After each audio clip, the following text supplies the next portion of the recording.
Hi friends, welcome to my YouTube channel, The CFA Buddy. This side your CFA Buddy, CA Tushar Grover is right here again with a new video. So हम आगे बढ़ते हैं with the new reading in the alternative investment. So reading number 78, investment in private capital, equity and debt. So आज हम ये start करते हैं, इसको भी हम फटाफट रैप अप करेंगे इन 20-25 मिनट्स मैक्सिमम, और इसके भी नोट्स आपको आपके गूगल ड्राइव में मिल जाएंगे जिसका लिंक डिस्क्रिप्शन बॉक्स में होगा। एंड इससे पहले की जितनी भी प्रीवियस वीडियोस होंगी उसके भी लिंक्स आपको डिस्क्रिप्शन बॉक्स में मिल जाएंगे, वहां से आप एक्सेस कर सकते हैं एंड इसको जल्दी से रैप अप कर सकते हैं, right. So start with the new revision video. So investment in private equity, private capital, equity and debt. So introduction to private capital. Private capital consists of funding provided to the company that is not raised through public markets. तो private capital by the name suggest ये ऐसी funding होती है जो आप public market से नहीं raise करते, राइट, प्राइवेटली रेज्ड होती है। It is broadly characterized into private equity and private date.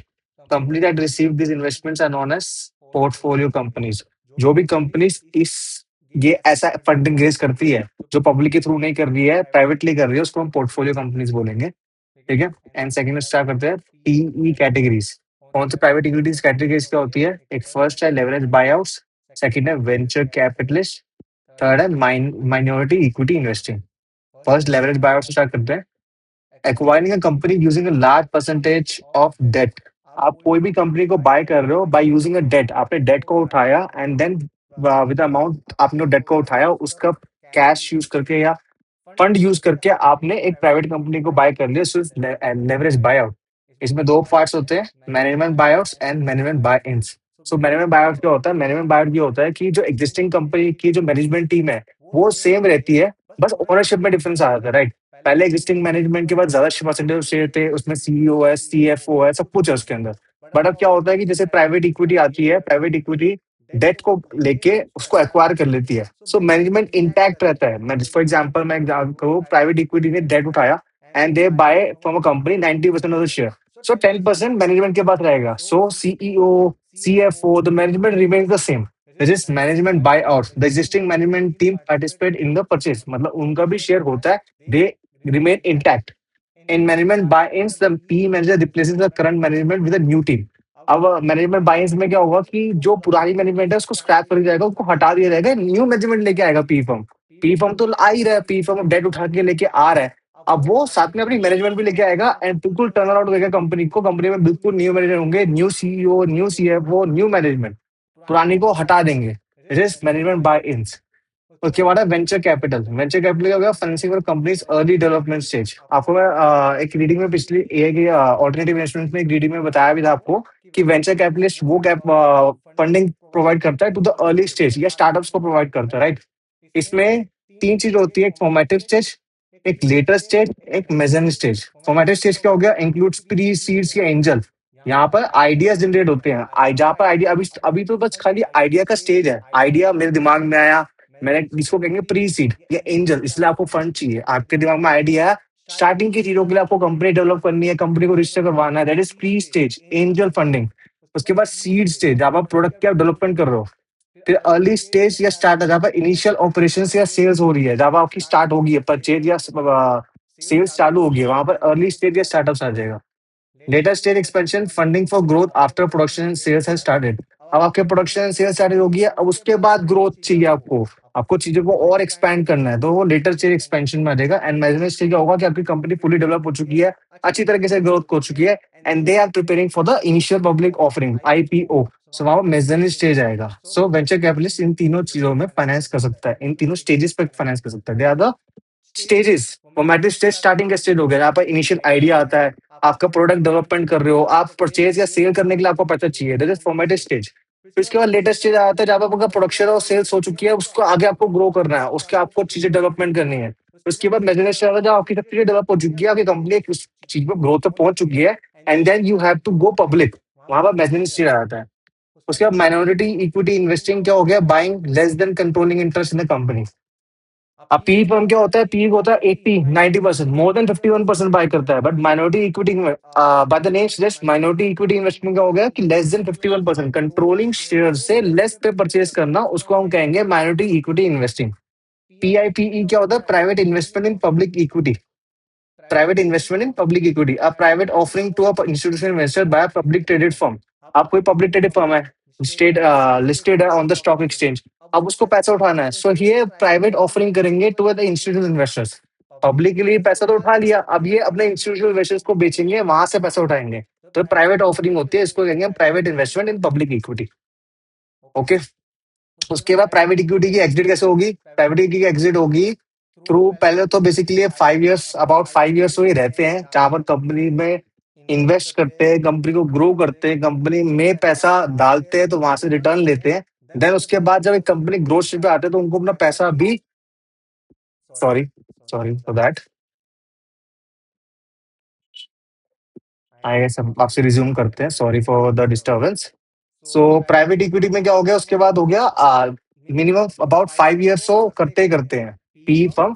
उसके बाद जाके वो सेल करने की कोशिश करते हैं, अपना पैसा भी तो निकालना है ना ऑब्वियसली।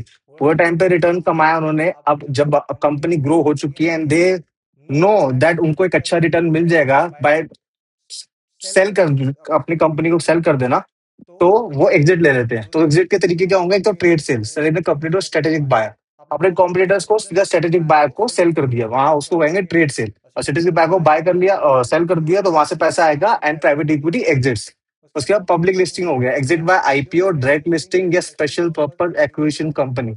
तो बेसिकली ये तरीके हैं कि कैसे प्राइवेट इक्विटी अपना पैसा वापसी ले सकती है। आईपीओ के थ्रू हो गया, अब कंपनी को लिस्ट करवा दिया, कंपनी प्राइवेट थी, कंपनी को लिस्ट करवा दिया, तो भी पैसा आया and then they take the private equity take किया एंड दे एग्जिट। तो एक तो आईपीओ का थ्रू हो सकता है, एक डायरेक्ट लिस्टिंग भी हो सकती है कि कंपनी ने पैसा रेज नहीं किया। आईपीओ में क्या होता है कि इनिशियल पब्लिक ऑफरिंग में क्या होता है कि अपने कंपनी के शेयर्स को हमें पब्लिक को देने पड़ते हैं, बट डायरेक्ट लिस्टिंग में ये नहीं होता। डायरेक्ट लिस्टिंग में क्या होता है कि आप न्यू शेयर्स इशू नहीं कर रहे हैं, डायरेक्टली आप स्टॉक एक्सचेंज पे लिस्ट करवा रहे हैं, एंड देन जैसे लिस्ट हो जाएगा तो private equity firm will sell their shares and they recover their cash या रिकवर देयर फंड। उसको वो भी एक तरह का एक वे है जिससे प्राइवेट इक्विटी एग्जिट कर सकती है।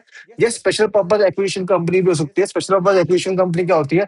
स्पेशल पर्पज एक्विजिशन कंपनी होती है, दे ये अपना आईपीओ लेके आते हैं कोई पर्पस के लिए नहीं, जैसे कि ये सब अपना आईपीओ लेके आते हैं फॉर अ पर्पस, उनको बिजनेस चलाना होता है, धंधा चलाना होता है। बस स्पेशल पर्पस एक्विजिशन कंपनी धंधा चलाने के लिए नहीं आती, दे आईपीओ रेस करती है जिससे उनका पैसा आएगा, दे एक्वायर द कंपनीज। ये बेसिकली बनती इस चीज को ले है। तो स्पेशल पर्पस कंपनी ने एक्वायर कर लिया, मतलब स्पेशल पर्पस एक्वायर कर लिया, उसके साथ मर्ज होगी, एंड उसके बाद मर्ज होगी special company, special purpose acquisition company already list होती है, राइट? तो जैसे purpose special purpose acquisition company ने इसको एक्वायर किया एंड उसको मर्ज कर लिया, तो ऑब्वियसली वो प्राइवेट कंपनी भी पब्लिक कंपनी होगी, देन वो स्टॉक एक्सचेंज पे अपने आप लिस्ट होगी। उसके बाद क्या होगा? फ्री फर्म अपना एग्जिट ले लेगी। So these are the ways private equity strategy होती है जहां से वो एग्जिट ले सकता है। एक और है रिकैपिटलाइजेशन, है issuing debt to pay dividends to the equity share holders. So basically क्या होता है? रिकैपिटलाइजेशन क्या होता है कि प्राइवेट इक्विटी क्या करता है, और पैसा उठाती है, और पैसा उठा के वो बिजनेस में नहीं लगवाती, आगे अपॉर्चुनिटीज में नहीं लगवाती, बट क्या करती है उसको ऐसा डिविडेंड पे करवा देती है, जिससे क्या होगा? प्राइवेट इक्विटी के पास फंड आ गया वापसी। मतलब प्राइवेट इक्विटी ने डेट उठाया, कंपनी कंपनी डेट उठाया, कंपनी डेट उठाया, तो पैसा एक्सपेंशन में नहीं लगा के उसको in the form of dividend pay करवा दिया, क्योंकि obviously private equity holds equity in the firm, तो वहां से डिविडेंड पे मिल गया, तो प्राइवेट इक्विटी को अपना पैसा रिकवर हो गया। So this is also some एक स्ट्रैटेजी है जिससे पैसा मिल जाएगा प्राइवेट इक्विटी को। उसके बाद सेकेंडरी से sell the portfolio company to other P firm. भाई मेरी एक पी फर्म थी, मेरी एक पोर्टफोलियो कंपनी जिसमें मैंने इन्वेस्ट कर रखा था, मैंने किसी और पी फर्म को सेल कर दिया, तो मैंने एग्जिट ले लिया, तो this is also secondary sale. Write off liquidation, reassessing taking loss on successful investments. Basically मैंने इन्वेस्ट किया था, अब वो नहीं चल रहा बिजनेस, मैंने उसको रीएक्सेस किया और मैंने लॉस को बुक कर लिया कि अब ये नहीं हो रहा, तो एक थ्रू लिक्विडेशन भी हम एग्जिट ले सकते हैं कि भाई मेरी अनसक्सेसफुल इन्वेस्टमेंट थी, उसको लिक्विडेशन करवा लिया, and जो भी रिकवर हुआ लेस देन द जो मैंने इन्वेस्टमेंट की थी वो मेरा लॉस हो गया, I have book the my loss, तो इसको एक लिक्विडेशन राइट ऑफ के लिक्विडेशन के थ्रू भी हो सकता है। उसके बाद प्राइवेट डेट की कैटेगरीज क्या होगी? प्राइवेट डेट की होगी डायरेक्ट लेंडिंग। डायरेक्ट में loan made directly to the private company without an intermediary. Direct lending कर दिया, अपने कंपनी को डायरेक्टली लोन दिया, कोई इंटरमीडियरी बीच में नहीं था, आपको आपका रेट ऑफ इंटरेस्ट मिल रहा है, कोवेनेंट्स बनेंगे, सब कुछ बनेगा, एंड उसके अंदर आपके सारे राइट्स लिखे जाएंगे। वेंचर डेट क्या हो गया? डेट फंड फॉर स्टार्टअप और early stage firm that are not yet profitable. अभी प्रॉफिटेबल स्टार्टअप कंपनी नहीं है, ये अर्ली स्टेज कंपनी है, राइट? अब उनको आपने डेट प्रोवाइड किया तो एक वेंचर डेट हो गया, ठीक है? वो अभी प्रॉफिटेबल नहीं है because they but they require money to pay their payments, उनको बहुत सारे खर्चे करने होते हैं। So they also require debt funding, तो उसको हम वेंचर डेट कहेंगे। फिर मेज़ानाइन डेट क्या हो गया? Debt is a subordinate to senior secured debt, often includes conversion right और वारंट्स। मेज़ानाइन डेट क्या हो गया? मेज़ानाइन डेट की आपको पता ही होगा कि डेट्स की एक वो होती है, प्रायोरिटी होती है, एक लेवल्स होते हैं। तो ऊपर आता है आपका सीनियर सिक्योर्ड डेट, वो एक सिक्योर्ड होता है। जब भी लिक्विडेशन में कंपनी जाएगी, ऑब्वियसली जो पहले लेवल पे होगी, उनकी रिपेमेंट होगी एंड देन अनदर। जिससे क्या होगा? जो फर्स्ट लेवल पे होंगे, उनका रिस्क भी कम होगा, तो उनका रिटर्न भी कम होगा। बट जो उसके नीचे वाले लेवल पे होंगे, उनका रिस्क भी ज़्यादा है, तो उनका रिटर्न भी ज़्यादा है। तो मेज़ानाइन डेट क्या है? मेज़ानाइन डेट सीनियर सिक्योर्ड ऊपर आएँगे, उसके नीचे है मेज़ानाइन डेट। तो इसका रिस्क भी ज्यादा है, तो इसका रिटर्न भी ज्यादा होगा। तो दैट इज सबऑर्डिनेट, मतलब उसके नीचे आते हैं ये, प्रायोरिटी लेवल के नीचे आते हैं to the secure senior secure debt offer. उनके पास कन्वर्जन राइट भी होता है कि वो कन्वर्ट करवा सकते हैं राइट्स ऑफ वारंट्स के अंदर, राइट? उसके बाद है डिस्ट्रेस डेट। डिस्ट्रेस क्या होगा? Buy the debt of the company in the financial trouble or bankruptcy to participate in the restructuring. तो बेसिकली होगा, कंपनीज जो फाइनेंशियल ट्रबल के अंदर है या रीस्ट्रक्चरिंग करवा रही है, उनके अंदर बाय किया आपने डेट, उनके बाय किया। सो एक वो भी डिस्ट्रेस डेट हो गया आपका। Unit trust debt, a single or combined different class of debt, unsecured and subordinate. तो बेसिकली क्या होगा? आपको फॉर एग्जांपल कंपनी ने 1000 करोड़ रुपीस रेज करने थे, ठीक है? अब क्या कर सकते हैं? तो दो तरह की कंपनी हो सकती है। कंपनी ए क्या कर रही है? वो एक सिक्योर डेट ले रही है, एक मेजरिंग डेट ले रही है, senior secure measuring debt. 700 crore का सीनियर सिक्योर लिया, 300 करोड़ का मेजरिंग डेट लिया। अब इसका इंटरेस्ट अलग होगा, इसका इंटरेस्ट अलग होगा, इसका लोन एग्रीमेंट अलग होगा, इसका लोन एग्रीमेंट अलग होगा। डिफरेंट लेंडर से डिफरेंट प्रायोरिटी ले रहे हो, तो उसका इंटरेस्ट भी अलग होगा, उनके डिफरेंट लोन एग्रीमेंट्स भी होंगे एंड डिफरेंट रिपेमेंट शेड्यूल्स भी होंगे। बट यूनिट ट्रस्ट डेट क्या होगा? कि आप एक ही लोन ले रहे हो, एक ही लोन एग्रीमेंट होगा, एक ही इंटरेस्ट होगा, उसकी कोई भी ऐसा लेवल नहीं होगा। उसका जो इंटरेस्ट होगा वो ब्लेंड होगा, राइट? तो उसके अंदर क्या, वो एक यूनिट ट्रस्ट डेट होगा जिसमें सिक्योर्ड एंड सबऑर्डिनेट दोनों है, ठीक है? तो एक सिंगल लोन हो गया, इसमें डिफरेंट क्लासेस ऑफ डेट को कंबाइन कर दिया। ये सिक्योर्ड भी है, सीनियर भी है। इसमें जो इंटरेस्ट रेट होगा ना, अब उसमें तो क्या होता है कि उसमें तो ये होता है ना कि जो सिक्योर्ड होता है उसका रिस्क कम है, तो रिटर्न भी कम, तो इंटरेस्ट भी कम होगा। अगर मेजरेंट है तो उसका रिस्क भी ज्यादा, तो रिटर्न भी ज्यादा। बट इसमें क्या होगा? एक ही लोन बनेगा, तो they have to take a blend interest, कि वहां पर रिस्क भी मॉडरेट हो और रिटर्न भी मॉडरेट हो। सो इसमें यूनिट रेट डेट आ जाता है। उसके बाद risk, return and diversification is the last point. इसको फटाफट कंप्लीट कर लेते हैं। So risk, return and diversification में रिस्क प्रोफाइल क्या है? Private equity carries highest risk and return potential, followed by mezzanine debt, unit debt and senior direct lending. So basically risk profile क्या हो गया? प्राइवेट इक्विटी हाईएस्ट रिस्क करती है, because वो उस कंपनी में पे करती है जो अभी बहुत स्टार्टिंग में है, या बेसिकली प्राइवेट कंपनी में कर रही है। तो प्राइवेट कंपनी में ऑब्वियसली डेटा पब्लिकली नहीं है, तो मतलब रिस्क ज्यादा है, obviously they carry high risk. और उनका ऑब्वियसली जब रिस्क हाई होगा तो हाई रिटर्न पोटेंशियल भी वो कैरी करेंगे। उसके बाद मेजरेंट डेट आ जाता है, उसके बाद यूनिट रेट आता है। यूनिट रेट आपको मैंने बताया था कि बीचों बीच में होता है, एक मॉडरेट होता है। ना ये मेजरेंट में जाएगा, ना ये सीनियर सिक्योर में। इसमें सबसे लेस रिस्क होगा, इसमें इससे ज्यादा रिस्क होगा, हाई होगा। ये बीच में आ जाएगा, ये ब्लेंडेड होगा, ठीक है? उसके बाद प्राइवेट इक्विटी परफॉर्मेंस का historical return has been higher than the public stock but have high volatility in risk like illiquidity and leverage. Obviously private जो पब्लिक स्टॉक में है, पब्लिक स्टॉक में तो ऑब्वियसली रिस्क कम होता है, तो रिस्क कम होगा तो रिटर्न कम होगा। तो इसमें ये है कि वो पब्लिक स्टॉक से तो ज्यादा ही कमाएगा, बट हाई वोलेटिलिटी होती है, क्योंकि पब्लिक कंपनी है, इसके शेयर ट्रेड नहीं करते हैं, इनलिक्विड होते हैं एंड लेवरेज इन्वॉल्व होता है। प्राइवेट इक्विटी बाय कर रही है, आप एलबीओ ले लो, आप डेट उठा के आप कंपनी को बाय करो, सो हाई लीवरेज इन्वॉल्व है। So that's the thing. उसके बाद रिपोर्टिंग बायस, प्राइवेट इक्विटी में overstate due to survivorship and backfill bias. तो सर्वाइवरशिप बायस क्या होगा? कि प्राइवेट इक्विटी जो भी अपना एक अच्छा डेटा है, जो प्रॉफिटेबल डेटा है, खाली वो ही आगे रखेगी, एंड जो अपना बेकार डेटा है, जो जहां पर रिटर्न नहीं कमाया उसने, वो छुपा के रखेगी। सो यहाँ पर सर्वाइवरशिप बायस होता है, तो जो दोस्त फंड्स जो सर्वाइव कर गए, खाली वो ही दिखाया जाएगा टू द इन्वेस्टर्स कि हाँ भाई प्राइवेट इक्विटी ने इतना अच्छा कमाया। But they will not show you the return जो बेकार था, जहां पर वो फेल हो गए। यहाँ पर जब बेकार अपॉर्चुनिटी फेलियर अनसक्सेसफुल इन्वेस्टमेंट वो नहीं दिखाई जाएगी। सेम विद बैकफेल बायस, जैसे ही प्राइवेट इक्विटी का अच्छा return they year by year on अच्छा करने लगेगी, रिटर्न करने लगेगी, then they will report the return. जब पुराना वो पुराने को भी लेके आएगी। फॉर एग्जाम्पल 2022 में इन्होंने 10% कमाया, 2023 में 20% कमाया, 24 के अंदर 25% क्या 35% कमाया। अब दे नो दैट कि उनका रिटर्न अच्छा होता जा रहा है, तो दे विल इंक्लूड द पुराना डेटा को भी इंक्लूड करके दिखा देंगे कि भाई देखो, ये डेटा था हमारा और हमने पॉजिटिव भी ही दिखाया है। बट बाकी क्या हो गया कि जो मान लो दूसरा फंड है जहां पर नेगेटिव फिगर थी वो उसको दिखाएंगे ही नहीं। सो बेसिकली क्या इन्वेस्टर्स को क्या होगा कि खाली जो फंड है ऑन एन एवरेज रिटर्न ज्यादा ही आएगा।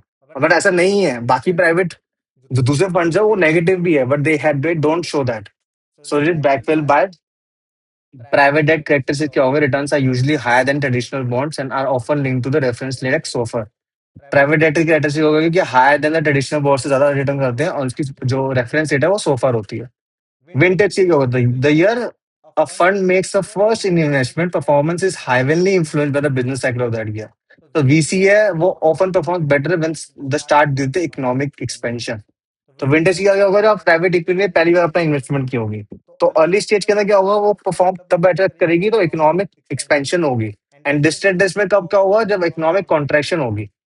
अब एक्सपेंशन कैसे, इकोनॉमिक एक्सपेंशन में डिमांड बढ़ रही है, सब कुछ बढ़ रहा है, मतलब अच्छा सिग्नल है in the society, in the economy. तो वहां पर अर्ली स्टेज बढ़ेगा।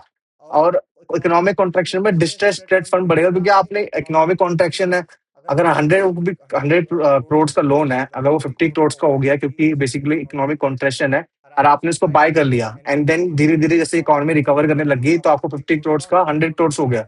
सो डिस्ट्रेस डेट फंड के अंदर इकोनॉमिक कॉन्ट्रैक्शन में फायदा होता है और उसमें अलग इकोनॉमिक एक्सपेंशन में वीसी का होता है। सो विंटेज ईयर्स पे डिफरेंट साइकिल के हिसाब से आपका रिटर्न हेवनली डिपेंड कर सकता है, इन्फ्लुएंस कर सकता है, और डाइवर्सिफिकेशन ऑफर करता ही है ये। सो दैट्स द एंड। ये एक रिवीजन वीडियो थी, थोड़ा सा मैं फास्ट था, आई गेस आपको कुछ समझ में नहीं आया होगा, तो आप प्लीज, मैंने एक डिस्क्रिप्शन में अपना नंबर दिया होगा, आप डायरेक्टली कॉन्टैक्ट कर सकते हैं या कमेंट कर सकते हैं वीडियो के अंदर। सो दैट विल, मैं आपको अप्रोच करके मैं आपका डाउट को सॉल्व कर सकता हूँ, right. So that's the thing. बाकी आई विल रिक्वेस्ट यू कि प्लीज लाइक करो, सब्सक्राइब करो एंड शेयर करो। प्लीज कमेंट कि आपको क्या सही लग रहा है, क्या नहीं लग रहा। अगर इवन दो कोई फीडबैक भी आपको देना हो ना, प्लीज आप कमेंट बैक कर दो। ऐसा कुछ भी नहीं है, आई विल गिव माई 100% कि मैं उसको ठीक कर पाऊँ। अगर कुछ भी खराबी होगी, मैं तेज बोल रहा हूँ या मैं अगर ढंग से चीज को नहीं समझा पाया एक पॉइंट को, भाई आप उसको कमेंट बॉक्स में लिख दो। नो वरीज, कुछ बेकार कमेंट्स भी होगा तो obviously I will accept that as well, and मैं उस पर वर्क करूंगा। सो प्लीज आप please like share and subscribe and comment जरूर कर दो इस वीडियोस के अंदर, मेरे पुरानी वीडियोस के अंदर भी, जो आपको लगता है I will see that and मैं उसको सुधारने की कोशिश करूंगा। टिल देन, अब नेक्स्ट वीडियो में मिलते हैं। Till then, bye bye, take care.